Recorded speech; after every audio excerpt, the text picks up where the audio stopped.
Hello everyone and welcome to today's session, ELDs and Intermodal Implementation and Compliance, what draymen need to know to be ready.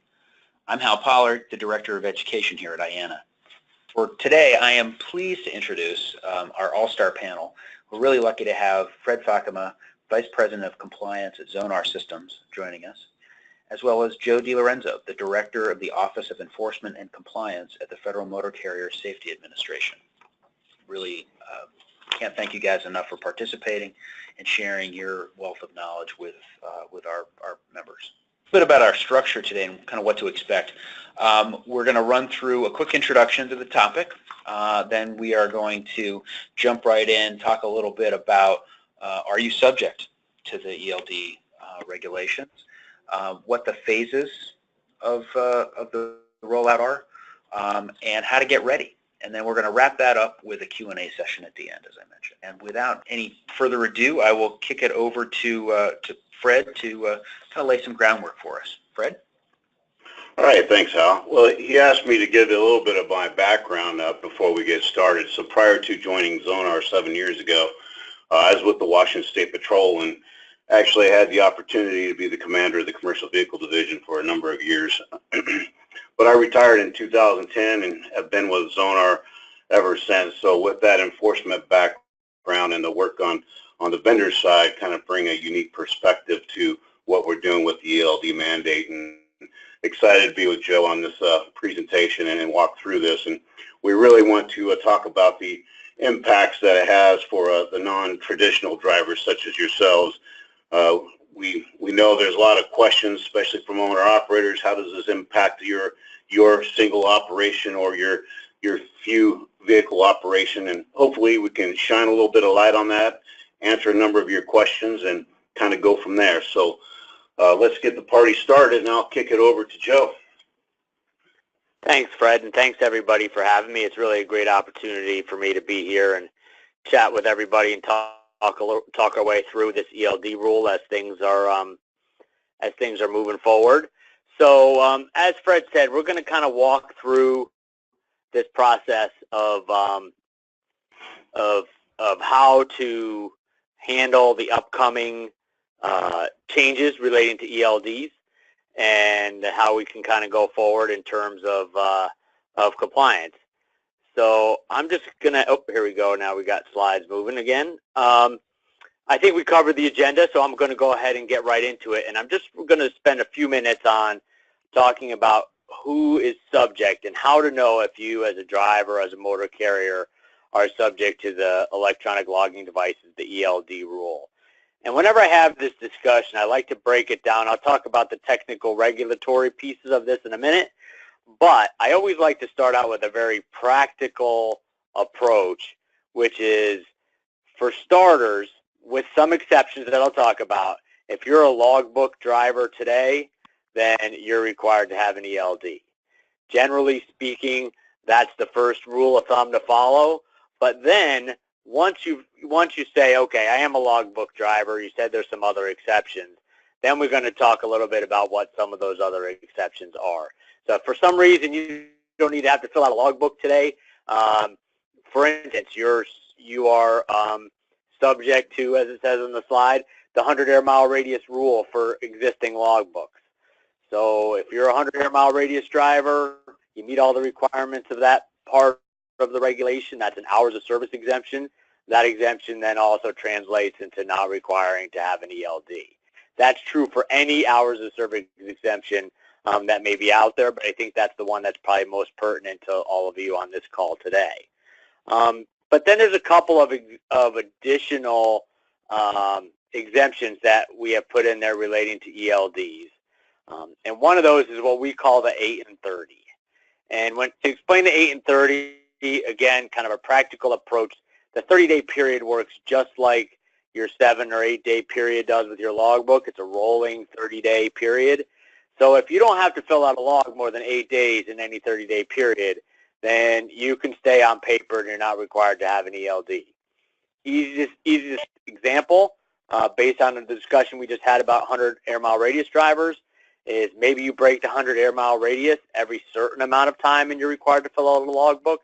As long as you don't break it more than 8 times in any 30, then you can stick with your old time card paper log way of doing business, and you don't have to worry about having an ELD. So the easiest way to think about it is that way. The driveway towaway operations one, it's just there because it's one of those exemptions that comes up, probably not all that pertinent to you all. But the last one I think is also important, and that is that when we were constructing this rule and we looked at the technology and how technology works today, we realized that we needed to have a cutoff somewhere, because there are some vehicles that do not have the capability necessarily to handle the electronic data the ELD rule does. So for that reason, there is an exemption. If you're driving an older truck, older than model year 2000, then you are also allowed to stick with your current method of recording hours of service using paper logs or however you go about doing it. Yeah, and Joe, and recently some of the FAQs changed on your website, specifically surrounding the older vehicles and what's known as glider kits. Can you kind of highlight what that change is? Absolutely. I think it's a great question. And I also want to point out, too, the other place we've seen it in addition to glider kits is in vehicles that are actually the model year 2000. What the Q&A says is that the issue really at hand here is the engine, the year of the engine. So the reason why we have this exemption is because of the cost and the difficulty in making a connection to the ECM, if it even has one, to an engine that is older than the year 2000. So if you have a late 90s model year engine and you put a glider kit on and you keep that same engine, then that does not change your exemption from the ELD rule. The one thing I want to point out is that there's a separate requirement from the National Highway Traffic Safety Administration that requires when you make an engine swap like that, that you have documentation of that. You maintain that at your place of business. It's not anything you have to carry with you, but I do recommend that if you're eligible for this exemption, particularly if you're using a glider kit, you make sure you or your driver is well versed in how it works, keeping in mind that you're going to have to explain this to somebody at the roadside and try and make it as easy as everybody as possible. So really think about this in terms of engine manufacturer, engine model year, as opposed to the year of the overall vehicle manufacturer. And then on the 8 and 30, the question vendors seem to be getting a lot is how will enforcement or FMCSA keep track of the 8 days, or is it the owner operator or the carrier that has to do that? Yeah, it's really the carrier that's going to do that. The one thing to keep in mind is that the roadside, all you're required to have is 8 days. So, you know, I think that the roadside officer is going to have to take your word for it if you say that you're on for the 8 and 30. But those are the kind of things that, in terms of making sure that, you know, we have an even playing field and there's overall compliance, that we would address at the investigative level if there was some concerns that maybe that wasn't the case. But again, being able to articulate it at the roadside, I think, is the number one piece of advice that I give everyone. I would agree. Thank you. Sure. Okay, so I want to talk a little bit about the phases of how this is working and how we are getting ourselves to the ELD rule. Currently, under the status that we're in now, we're in what we call the transition period. And for transition period, leading up to this December, there's 3 different types of devices that are kind of categories of devices that are allowed. And that's in addition to paper. So you can have paper logs today, or you can have something in the middle column, which is some sort of logging software, which is basically an electronic version of a paper log. You also can have a device, an AOBRD for acronyms, or automatic onboard recording device. That is a device, an electronic hours of service recording device that meets today's regulations, or you can have an ELD. So any of those devices are allowed during this transition period, or paper logs, leading up to the transition date in December. So I do want to point out one transition piece here, and that is that there are a lot of carriers out there that as they transition to ELDs, they're using more than one type of device. So maybe they're using paper and an ELD because they're still trying to learn how it is. We've had some confusion on the roadside, so I just, again, a little piece of advice on how to get through this is that whichever one you're using as your official record, your driver needs to know that, or you as the driver need to know that, and you declare that to the officer. Say, listen, I'm testing this ELD thing out, but I'm using my paper log. So the officer will know then that the paper log is what they should be using to check for hours of service, and then they also may compare what's on that official record. They may compare that with whatever other device you have to make sure that there's accuracy. So using the ELD as a supporting document or vice versa, depending on which way you choose.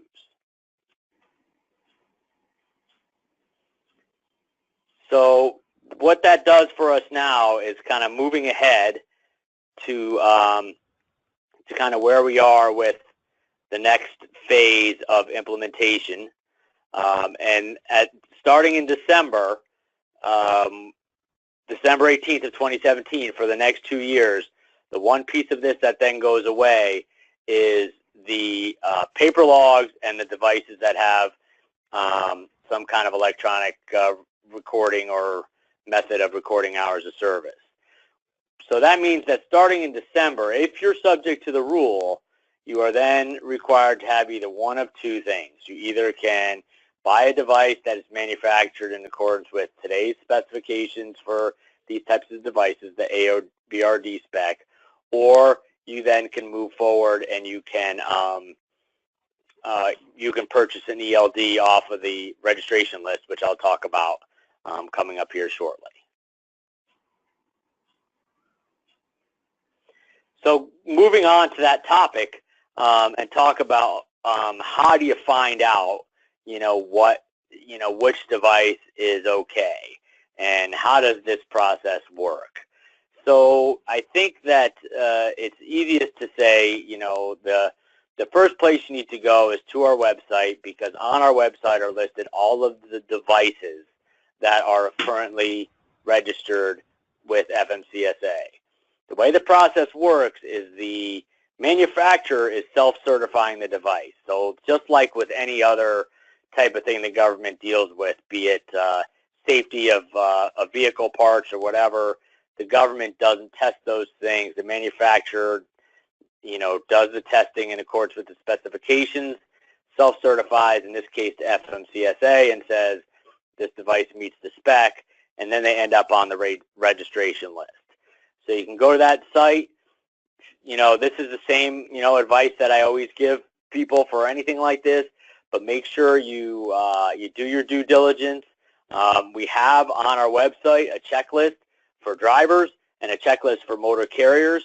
I would look at that checklist, and it talks about the types of questions that you want to ask in terms of how does it work specifically, and how does it work specifically for your operation.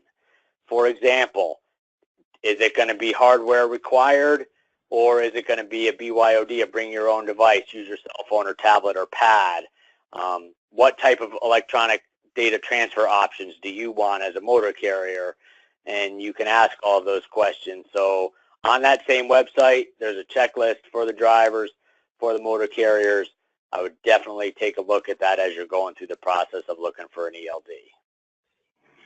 Yeah, I'd highly recommend using the checklist as well, and then also ask those questions about training, and does the vendor offer training to get your drivers or yourself up to speed on what they need to do and how they handle technology.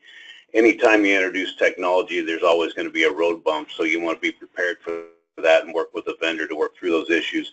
And then do they provide that on-site service or service, during the day and during the night? Is it a 24-hour service or is it just a 8 to 5? I'd ask those specific questions as well. And then remember what Joe's referring to as far as the ELD list, that's for ELD. You can still install an AOBRD up until December 18th of this year.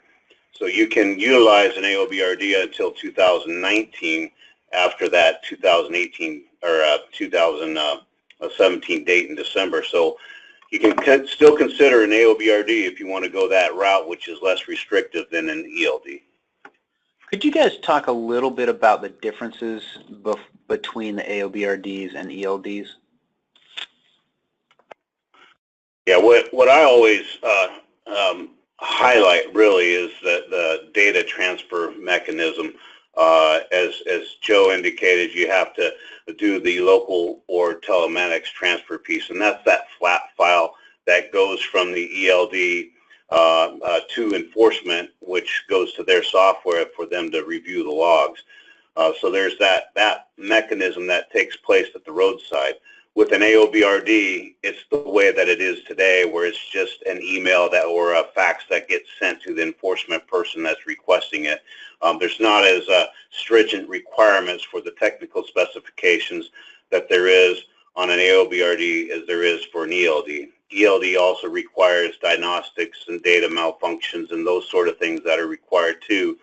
Thus, you don't have that with the AOBRD. So there's some technical things that are largely different, and then the data transfer piece as well.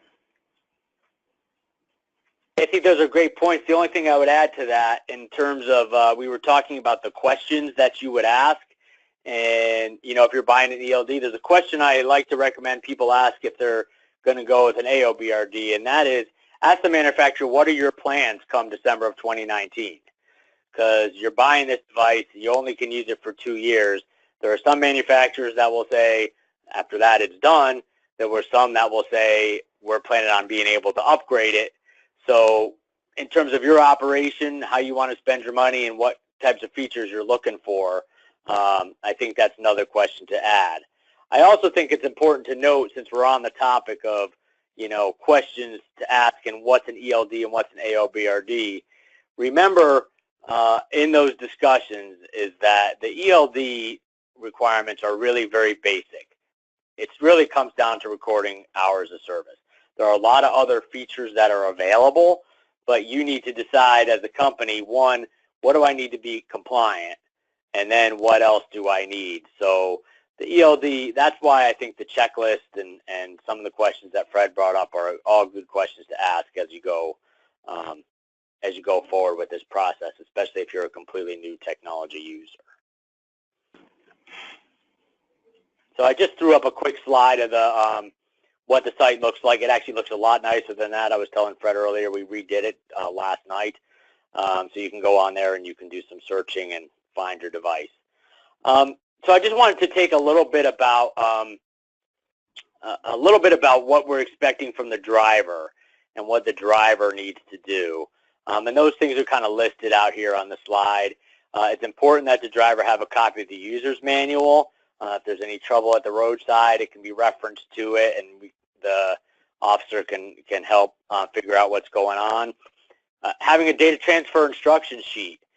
So especially in the beginning when data transfer is new, again, I always point this out, whether you're pulled over at the roadside or whether somebody's in your place of business, what you want to do is you want to make the job as easy as possible on the law enforcement officer or the safety official, so whatever information is there.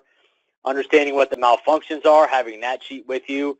It's also important that we're not going to be able to get completely away from paper logs, because the rule does require you to have some blank graph grids in case there is an issue with the electronic device with the ELD. As I always like to say, I know that my computer and my phone always do exactly what I want every time I want them. So if that were the case, then we wouldn't need to have paper as a backup, but we do. And also supporting documents. The whole idea of having supporting documents to verify the accuracy or log doesn't really change at the roadside, so you still need to be able to provide that information to the law enforcement officer upon request. Yeah, and what we're finding is really the driver really needs to know and understand the utilization of the ELD. You can't just have user manual and hand it to the enforcement person. You have to kind of be able to operate the system, if you will, and show them how to utilize it and how you're going to transfer the data.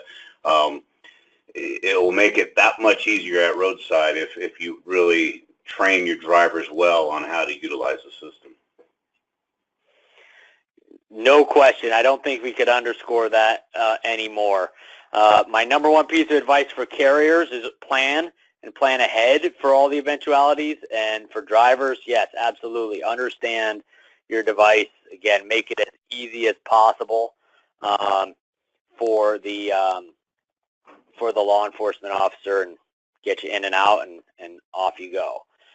So a couple of things. We talk about the ELDs, and there are a lot of information that is recorded directly by the ELD in terms of pulling information directly from the engine and from the ECM. But there is some information, and I'm not going to go through everything. You all can see that here in terms of the information that is required to be put in manually. The asterisk items there are things that may or may not exist, so they're not necessarily required. But those are the types of things that have to be input by the driver. The one that I want to focus on, because I think it's probably the most important, I think everybody knows how to, they can go into sleeper berth if that's what you do, or whatever, or you're on duty, not driving time. You have to put that in manually. The truck doesn't know that you're still working once it stops. But I want to mention the idea of annotations.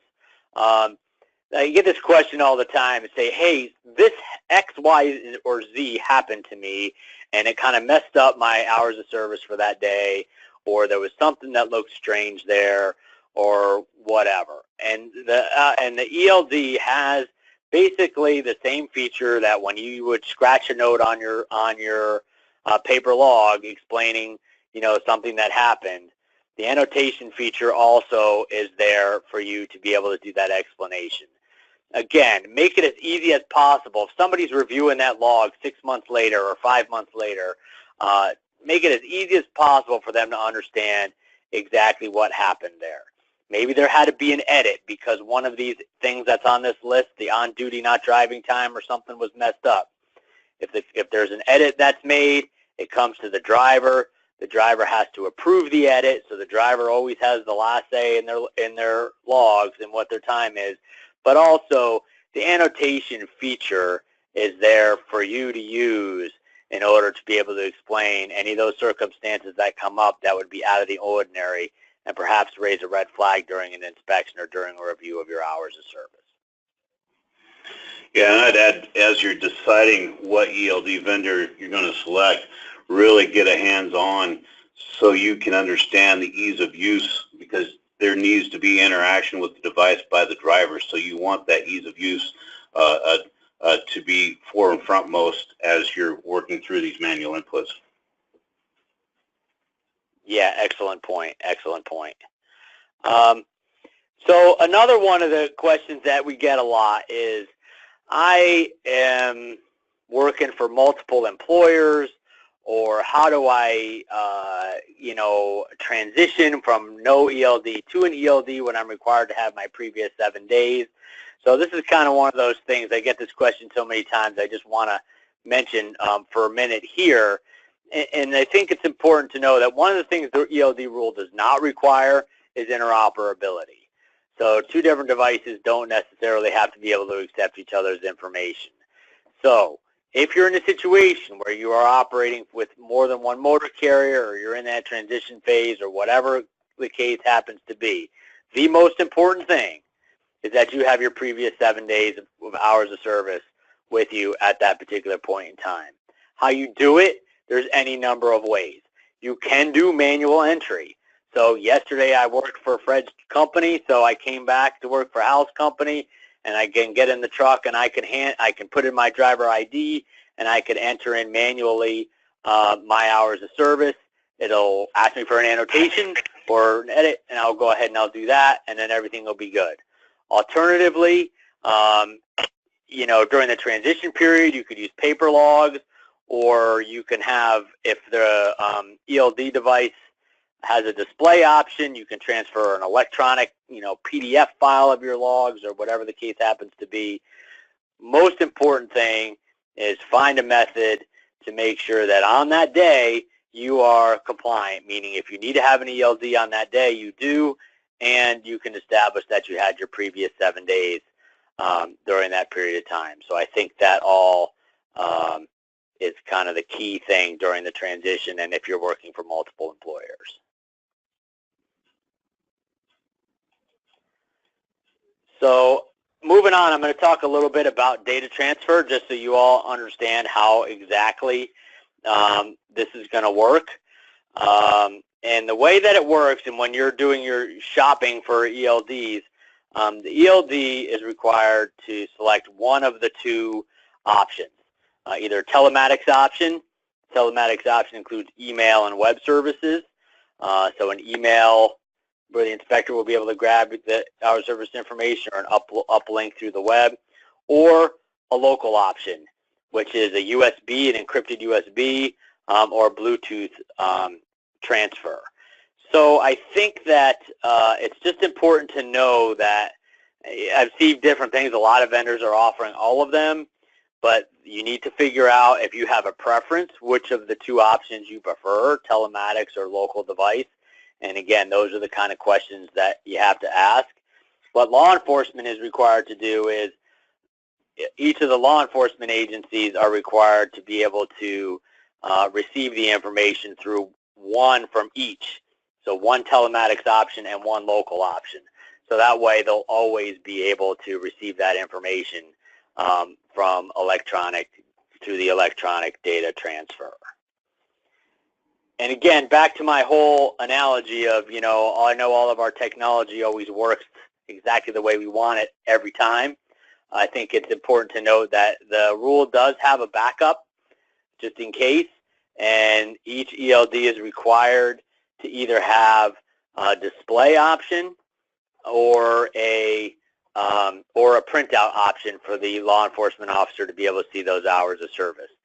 One of the questions we get a lot is, hey, can we fax that information, from the company to the law enforcement officer? And that isn't addressed in the rule. So the ELD has got to have the data transfer capability. It also has to have either a display screen or a printout in order to be able to have the law enforcement officer read that hours of service information. And since the display is the backup mechanism, if you will, it is required to be able to be seen outside of the cab of the vehicle. So there are vendors that offer a tethered approach or a tablet approach, and then you have your BYOD, bringing your own device approach. Just know that you have to be able to hand that to the enforcement person, and he needs or she needs to be able to review. So you're handing your device to that enforcement person during that period of time. So the display, when you're selecting a vendor, is really important, and knowing that again, the ease of use of that display works well for you. Yeah, I think it's a great point. And again, this is another area where if you're dealing with the display, drivers should be talking to and taking the advice of the law enforcement officer, because when it comes to handling your equipment, different agencies are going to want to do it differently. Some will say, that's fine, I'll take your tablet, I'll sit here and I'll look through it. Others will say, I want you to sit here, hold your tablet, I want you to flip through it because I don't want to be responsible for your device. So that just openness and communication and having that discussion if we're in the display, in a situation where the display option, which of the backup options seems to be by far the most popular. And as long as that communication is there, I think everything should go fairly smooth. So now we've walked through all this, and drivers managed to get through the day and had an inspection, and now we're kind of at the end of the day. I think it's important to kind of wrap up with sort of what happens at the end of the day. It's, again, very much like what happens with the paper log. At the end of the day, you're going to have to log out and say, now I'm off duty. Or maybe I'm going on duty, not driving, and then I'm going to work for a little bit, and then I'm going to go off duty. You log off. If you log back in and there's any missing data, that will have to be entered. And there's a certification, just like when driver signs a log saying that information is there. And depending on how the system is set up, submission of logs is very much the same as it is today. In a lot of cases, they're kind of going to be automatically uploaded to the carrier, but if there is depending on how the device is set up, you can then, go ahead and just make sure you submit, make sure you do that at least every 13 days, and everything is good. So the next I'm sorry, did you have something, Fred? Yeah, I was going to say on the 13-day piece, again, when you're selecting a vendor, ask that question. Do they keep the 13 days on the ELD, or do they only offer you the ability to review the 7 or 8 days? Some are not going all the way to the 13 days, where some are, and so it's an important question to ask for your drivers. Yep, I agree. I sort of jumped the gun on this next slide a little bit, but I'm going to go over it again just because I think it's so important as to how the edits work. I mentioned before in the kind of the annotation edits, but I think that I'm going to walk you through this again just because it's really important that drivers understand that ultimately they're in control of their hours of service. So at the end of the day, if there was some problem, like I said earlier, you messed up your on-duty not driving time or your off-duty time during the day or whatever, you can go ahead and make that edit. The ELD is required to ask the driver to recertify again that everything is true and correct, and that's good. But there's also the scenario where the carrier requests some edits. Again, for some of the same reasons, the carrier has identified that that record of duty status for that day wasn't quite right, needs to be edited. They make a request, and it goes to the driver, and the driver has to accept those edits. Again, the driver being in control. If they are not correct, the driver can go ahead and decline those edits, and the log stays the way that it is, or alternatively, they're accepted, they make the recertification, and everything goes from there. The other thing I want to mention is miles.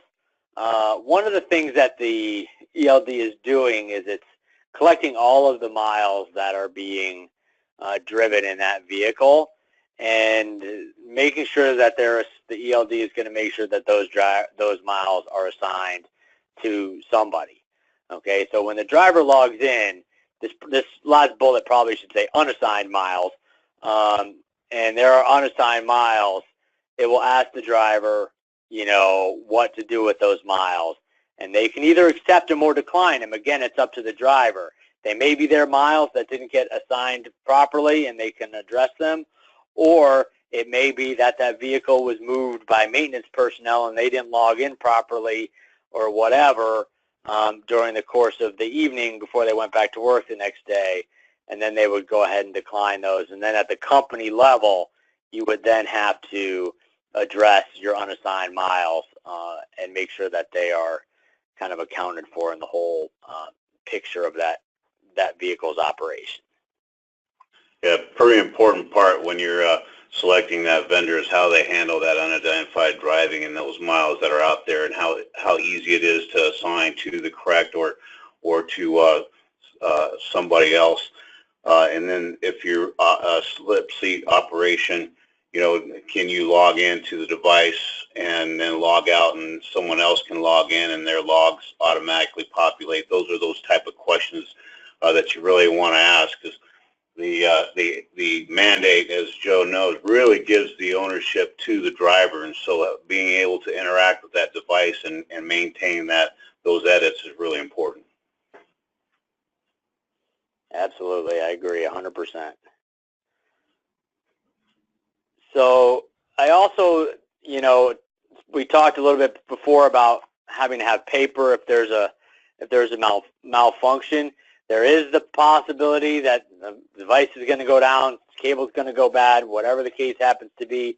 That's why you have to have those paper logs handy. Driver makes notification to the company to the extent that you can. You want to reconstruct those previous 7 days. I know sometimes that can be difficult, But keeping in mind that it just may be a matter of kind of making that call back to the office, because depending on how the device is working, like Fred said, if logs are automatically getting uploaded, then it should be pretty easy for you to get your previous 7 days. They may be able to email them to your phone, so you have them like we had talked about in case there's something else there, and then continuing to prepare records of duty status until the malfunction is taken care of. Yeah, one question I get all the time is how many paper logs do I have to keep in my truck? And my answer is always a book, because if you do have a malfunction, you may have to reconstruct your 7 or 8 days completely on that paper if you can't get access to your logs. So one log sheet isn't going to cut it. You need to have the book. Yes, I think that is good advice. I usually say the same thing, because that's what it always goes back to what I said at the very beginning, is this is all about making sure that we can have good accounting for drivers' hours of service, and in the event that these things aren't happening, aren't going well, then there's a malfunction. You got to have the paper and get that taken care of. So moving on, we'll talk a little bit more about the about kind of what the motor carrier responsibilities are, and they're really very similar to what they are today under the paper log system that we have today, with kind of some additional pieces, some that we've touched on and maybe some that we haven't. So again, just kind of walking through some of these things. But again, all of the record retention requirements still apply. If there's those first few bullets talk about the things I mentioned earlier, where there's a transition period, or where there is a device breakdown, or whatever else happens to be. The motor carrier also has to have the list of users, the original ELD data, and we talked already, I think, about unidentified driving, and I'm going to touch on that just one more time, just because it's really an important issue, and it's one of the things that on the motor carrier side we get a lot of questions about. And again, I mentioned earlier the whole process. I'm not going to review it in great detail again, other than to say that those records of unidentified driving all get maintained at the motor carrier for 6 months, just like the records of duty status do, and they can be, and they can be provided to the safety official, whoever it is that's looking at those records. I do just want to add, though, that it is important with a lot of this stuff. As a motor carrier, I would make sure that you're kind of documenting what your process is for unidentified driving miles, how it works. It's just like anything else. Make sure that everyone knows when to log in, when to log out, and that's where a lot of the miles come from, when drivers forget to log out and then the vehicle is moved. If they log out, it's not a problem. So having a good policy, and again, I think Fred mentioned this earlier, but I don't think we could say it too many times, knowing the device, making sure the driver knows how to do the device, making sure you're doing all the training that you need to do, I think is really the key to success here. Yeah, and ask the vendor if they have what they do for their back office, what type of support they will provide for you in the future. Do they have reports that they can run to assist you during an audit, or just to maintain the level of accuracy that you need for your drivers and what's going on? And we can't stress enough, too, as well as company policies also on personal conveyance and yard movement. So you set those up so everybody knows what's going on the same page. So when you do go through that audit, you have that roadmap, if you will, to show how you've been doing it and how you've been tracking it. Yep, that sounds good.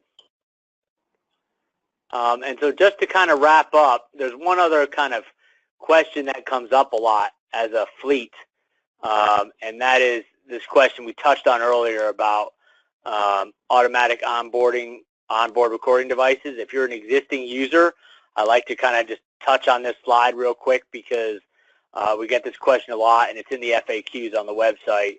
So what happens if I'm an existing user and then I get rid of a truck, or a truck breaks down, and then I'm expanding my fleet, and how does all that work?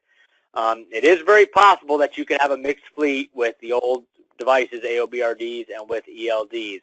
The main rule to follow is that if a device is installed and in use prior to December 18th of 2017, you can continue to use that device. You can take that device from one vehicle and you can put it in another vehicle if you replace that vehicle. But what you can't do is you can't add 10 new trucks to your fleet and then buy 10 old devices and install them on your vehicle after December 18th of 2017. So if the device is in use prior to December 18th, it can continue to be used up until December of 2019, and then it would have to be converted over to an ELD. So that's really the end of the spiel that we have. I'm going to throw a quick slide up here, and we're going to, I think, go back to take some questions. But that is that we put this the website address up there. Again, there's a ton of information on there, all the FAQs, the driver and carrier checklist that I mentioned. You can get to the registration list from that main page. All that information is there. And if you have questions, we have a dedicated mailbox and a whole group of people that are reviewing that as often as they can to try and address your questions. You can send them right there to eld@dot.gov. Yeah, and just to reemphasize what Joe said, to make sure you do your due diligence, know what you're looking for. Are you just looking for the ELD to meet that specific requirement, or do you want to really enhance your operation and you know, have electronic inspections and navigation, messaging, driver's training, all those other things that are out there? Do you want a fleet management system, or do you just want to try to meet the mandate? Really what your pain point is and how you can fix that through this technology that you have to install, and can it help you with your ROI when you do install it? That's terrific, guys. I think you provided just a wealth of really interesting and useful information, and I can't thank you enough. We've got a ton of great questions, and I'm going to just go ahead and jump right in. I know we've got a couple of questions around if you guys could really kind of break down the 100-mile radius or the air mile distance rule. So if you could just kind of clarify, I mean, really simple, what's an air mile? How should somebody calculate that 100 miles? And how that factors into the process of a driver's day. Sure, I'll give it a quick start, and then Fred, if you want to jump in on this, feel free. But the 100 air mile radius basically says if on a daily basis you don't travel 100 air miles from your location, you start at the same place and you return to the same place, and your day is no longer than 12 hours, you're not required to fill out a logbook. That's kind of my quick summary of the 100 air mile radius. You're still, you know, have to have a time card, basically, something establishing the start and end time, and meet those other requirements. We say air miles because it truly is that. It's if you know, we're back to the old days when you were doing graphs with a compass in school and you drew a 100-mile radius, so it's really a little bit more than 100 miles. It's 106 or 8 miles by road, something like that. But if you meet that requirement, okay, and this is a today rule, so let's not even talk about ELDs for a second. If you meet that requirement, 100 air miles, start and finish at the same place, no more than 12 hours, then you are not required to fill out a logbook. And also, then you are not required to have an ELD. Yeah, and I think what happens the most, or the most common violation, is they go over their 12 hours, and or they don't start and finish in the same location. So the question to ask that vendor is, do they have the short haul exemption in their software to help you manage that while you're operating underneath that 100 air miles? Yeah, that's a good question. And also, I think the other thing that I would go back to that I mentioned earlier is that if that is the case, let's just say you go over the 12 hours, maybe you don't go over the 12 hours every day. You still could be eligible. You can stack exemptions. You can still be eligible for the 8 and 30 if that doesn't happen more than 8 days out of every 30. So I hope that helps. I think that makes sense. And I think for folks that are listening and need further clarification, there's a really good description of specifically what an air mile is and what a statute mile is on the FMCSA website. So I would definitely look there because it really breaks it out specifically to literally the number of feet and how it's calculated. You talked about the 8 and 30 exemption. We had a few questions of similar kind of origin around what's the best way for a driver to keep track of the previous hours of service if they're running on an exemption. Yeah, I mean, if you're on an exemption for some period of time and you're also an ELD user, that's when this really comes into play. Because just back to the 100 air mile radius exemption for a second, there's no documentation that's required for you to have on the vehicle when you're operating a 100 air mile radius. You can tell the officer, hopefully he believes you. If not, he's going to check. But you're not required. The whole point is you're not required to have hours of service information. And flipping through the questions, I saw some questions about, so if I am taking advantage of it and then I have an ELD, can I have my hours of service on paper? Can I have them on, emailed to me the graph grid on my phone or whatever? Doesn't really matter. It all goes back to that question of, can you establish that you had your previous 7 days? So if you're using some other device to track hours during that period of time or whatever the case happens to be, as long as you could present that time to the officer on the roadside, then you shouldn't have any problems. And in the ELD specifications, there's exempt driver that can be displayed on the device as well. So again, another question to ask, does that vendor know that, and do they display that correctly? Yeah, the one thing about the exempt driver that's difficult, and I'm going to kind of bridge this into another conversation about annotations, is the way that the spec reads, the exempt driver is going to be applicable just to that driver. So that driver is going to be exempt all the time.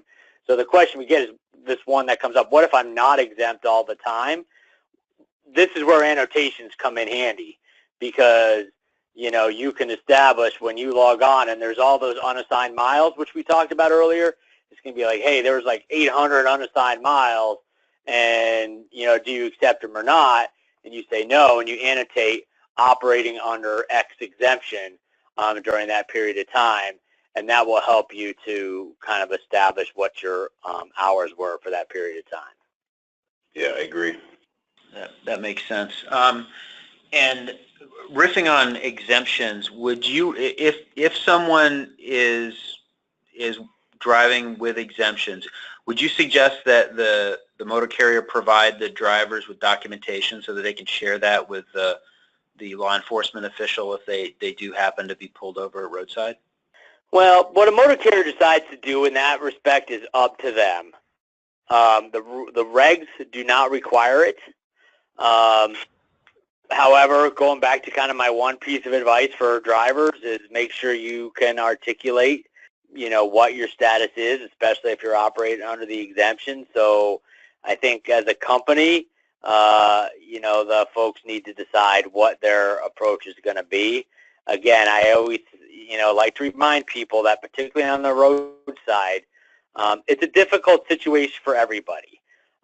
Anybody that's ever gotten pulled over knows that the driver is nervous, despite what people think. The law enforcement officer is nervous because just because they have your friendly professional driver there that time doesn't mean they know that, or they didn't have somebody else that was more dangerous the last time. So the easier you can make that inspection process, the better off I think everybody will be. So you just need to establish as a company what works best for you based on which exemptions you're operating on and how you manage your drivers and how all your processes work. Yeah, I agree, especially coming from the enforcement side. That roadside contact, it could go either way at any point in time, especially on the enforcement person's mind. So you really want to make sure that your drivers know what their responsibilities are, that they know what they're operating under, if they are operating under exemptions, and what those exemptions are, and if they're operating in ELD or AOBRD, to be able to utilize that and show the officer how to use it as well. And remember, communications is the key. No one's going to get it perfect all the time, but if you talk through it, it tends to work out. Agree. That makes sense. I can see the good sense in that, and remembering that the law enforcement officer is the guy walking around on the side of the road with traffic whizzing by. So making that move smoothly is probably helpful for everybody. Here's an interesting question. Is it true that container drayage falls under the interstate category and thus require ELDs regardless if the air mile radius is under 100 miles? Yes and no. So yes, it is considered interstate, but no, because the 100 air mile radius still applies. You don't have to start your 100 air mile radius overseas where that container started. You start where you are operating. So pretty much everything that comes off the ship, right, is going to be interstate. Absolutely correct. However, that doesn't mean that you can't take advantage of the 100 air mile radius exemption. Yeah, and we typically get that question if you cross state lines within that 100-mile air radius. And if it's in that 100-mile air radius, that's what applies, the 100-mile air radius, not the state line. You touched on this earlier, but I just wanted to get clarification. Someone asked, so if they get a truck after, let's say that they're operating some trucks with AOBRDs currently, and they buy some new trucks after December, and they add ELDs there. Are there any complications that they should be looking for in having kind of a blended system for their fleet? From our side at FMCSA, not really. There's two things that we are concerned about. Is one, are they compliant at the roadside, which in either case they would be. Again, being able to articulate what I've got and what type of device I'm using is fine. But also then kind of on the back end, if we were investigating or had to go into the company for some reason or another for a compliance check or whatever the case happens to be, as long as there were 6 months of records of duty status for each driver that could be provided to us, then everything is fine. Yeah, and from the vendor side, it's you know, if you're operating in AOBRD and then the next day you're operating in ELD, there's different data requirements for the ELD that the log from the AOBRD won't completely fulfill once it moves into that ELD. So typically you'd want to make sure that the drivers are the ones that operate AOBRD stay on AOBRD, and the ones operating under ELD stay under ELD, and don't switch those around. It'll make that mixed fleet a heck of a lot easier, especially for the carrier and for the vendor that's providing the ELD and AOBRD. Makes a lot of sense. Here's a question. I think you covered it, but just for clarity, are there any states that have local rules that are different than the 100-mile air radius? Yeah, go ahead, Joe. I'll follow up. Oh, no, that is okay. I don't think either of us really wanted to answer that question. So for state rules, there are some, but generally speaking, the states are required to be compatible with the federal rules. There are some specific state things depending on where you are. So you need, if you are in that situation where you have some kind of state exemption, commodity-based or otherwise, it's probably a separate question that we would need to talk about. Yeah, I'd agree. And if the question is coming from just operating in intrastate, which typically you're not when you're hauling a container, but if you're intrastate, different states adopt the CFRs different ways. Some do it automatically, some don't. So you need to know state to state if they've adopted the CFR for those intrastate rules. Yeah, there's about 22 states that adopt our rules automatically, so they already have the ELD rule in place for intrastate use, and the others, as Fred said, are on varying schedules.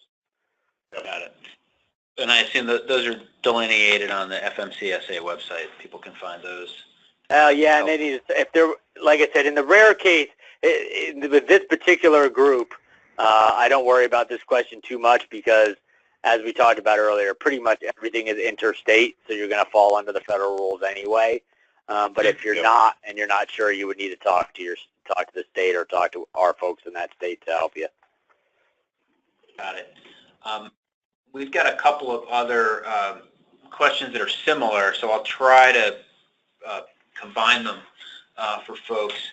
But with draymen who can find themselves starting and stopping a fair amount, particularly say they're at a port, they're waiting to get into a port at the portal, or they're inside waiting for a chassis or a chassis flip, or maybe they're waiting for their next they're doing a twofer and they've dropped off and they're waiting for their pickup. Is the 12-hour clock running constantly once they start their motor in the morning, or do they get dispensation when they're waiting? The 12-hour clock is always running. It's not like where you've got 11 hours of driving you could spread out over 14. Right. So it's start and finish in 12 hours. And I think with that, I think we've covered most of the questions. I apologize to other folks that had questions that we didn't get a chance to get to. But again, I would direct you to the FMCSA website. And as Joe provided, eld@dot.gov should be able to answer the questions that you can't find in their fairly expansive FAQ section, I have to say. A lot of great information there. But if you've got a very specific question around lots of variables, you might want to direct it to the experts at FMCSA. But I want to thank you folks for participating. We'd love to hear from you and get ideas about future webinar topics that you'd like to hear from us. And again, if you have any other information needs, any questions that you have, please don't hesitate to visit intermodal.org or email us at info@intermodal.org.